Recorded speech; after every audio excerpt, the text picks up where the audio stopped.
අපි ජීවිතේ බින්දාම කැරියෝ දැන බින්දාම ඉතුරුනා පින්දාම සතුට යනු තැටි උඩට බඩු දාලා පින්බාම ගාන තුනී වෙන්ඩ සුරා මේරේ මච්ච පම ඇයි කරොත් වැඩ ෆුල් ස්ටොප් මන් දැම්මේ නෑනි කොම පාප මිත්‍ර සේවනේ මාව හරි පාරේ අරන් ගියා තොගේ යාළුවෝ කුඩු ගාලා වලම්පිකන් අරන් ගියා කුඩු ගැව්වොත් ඉඳන් කුඩක් නැති වේවි සසර ඇති වේවි මට මාද නැති වේවි විසිරේවි යාළුවා නන්නසක පැතිරේවි දෛවය පෙරලන්න සරදම් මිතිරේවි මේ දෛවය සරදම් ගොඩේ යන්නට බේරමා බේස් පලයි මයකම් වස් දොස් දුරු වෙන්නට මුලට එපා සල්ලි යකට තවත් බින්දුව ඕනේ බා දුරට විතර නෙමෙයි ළඟටත් මේවා ඇපල් වෙන්න ඕනේ තරහ වෙලා වගේ ගෑනු උඹලා කපල් වෙන්න ඕනේ කයියේ විතරයි වැඩක් නෑ උඹලා බෆල් වෙන්න ඕනේ සල්ලි බේ අතර එන්නේ නෑ හසල් දෙන්න ඕනේ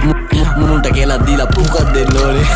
දීනසි තරගේ පසුබසි මුලා මතක කරා මැද ඉඳන් බණි අගට මග දනි දැනගද්දි ගති සර්පයෝ දැන ළඟටම ගනි මං ඉස්සුවා තාප්පේ ලිස්සුවා ඌ රිද්දන්න බෑ මේ මිනිස්සු මරු රැප් කන්ද මුදුනේ මාව දිස්සුනලු